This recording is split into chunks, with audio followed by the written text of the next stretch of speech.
A Mass where the dead join the living. A haunting true chronicle.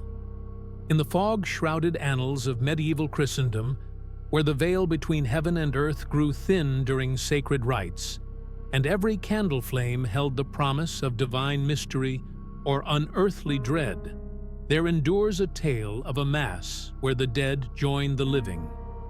Close your eyes now, dear listener, and let the distant chime of a midnight bell and the soft rustle of vestments draw you gently into the cold stone nave of an ancient abbey church.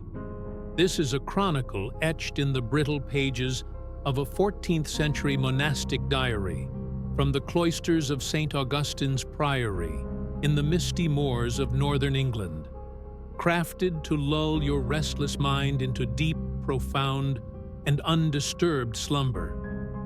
Feel the chill of flagstone floors seeping through your soles, the faint aroma of frankincense mingling with damp earth, the weight of centuries pressing down like a comforting shroud.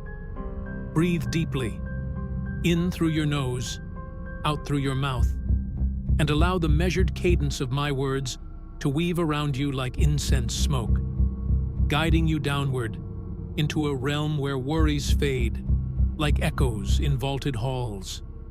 It was the solemn eve of All Souls' Day in the year of our Lord, 1327, in the remote abbey of Blackmore, perched on a desolate hill amid the howling winds of Yorkshire. The Black Death had not yet ravaged the land, but whispers of pestilence from distant shores already stirred fear in men's hearts.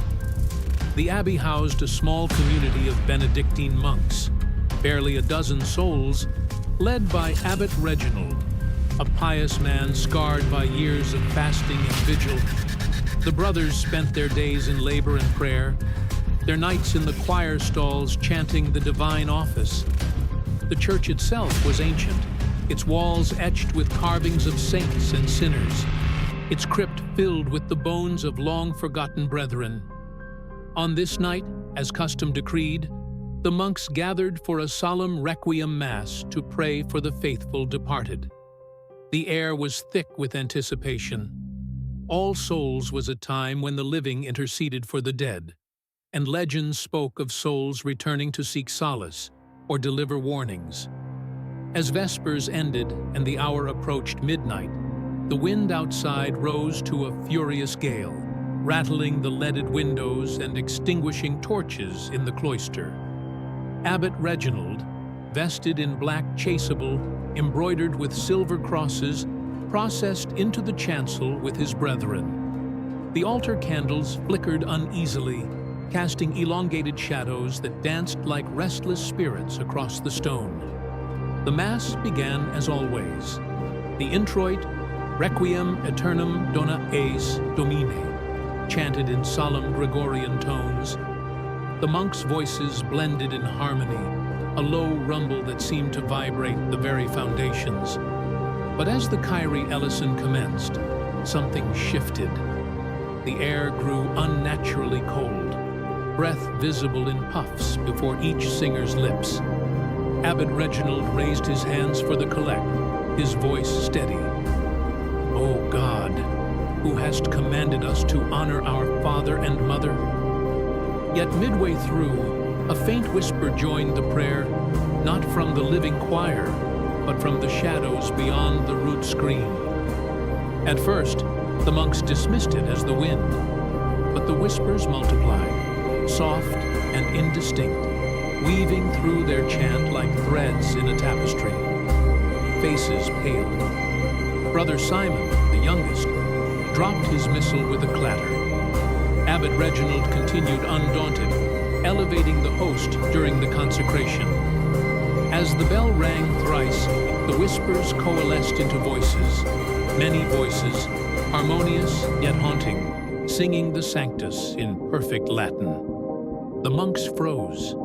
These were not their own tones, but echoes from deeper throats, resonant with an otherworldly timbre. Picture it with me, listener. The dim chancel lit only by waxen glow, the altar cross gleaming faintly, the monk's robes stirring in an unfelt breeze.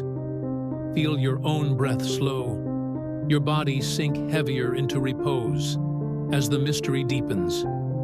Inhale the sacred chill of that ancient air.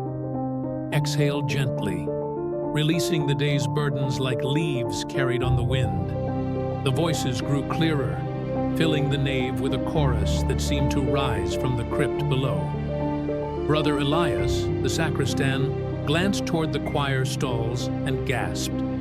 There, in the empty benches reserved for visitors, sat shadowy figures. Not solid flesh, but translucent forms, clad in tattered habits and cowls, their faces pale and drawn, eyes hollow yet alight with longing.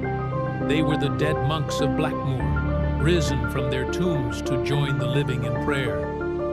Some bore the marks of their earthly end, one with a plague sore upon his neck, another with hands scarred from the scriptorium's labors, a third with the serene expression of one who had died in old age.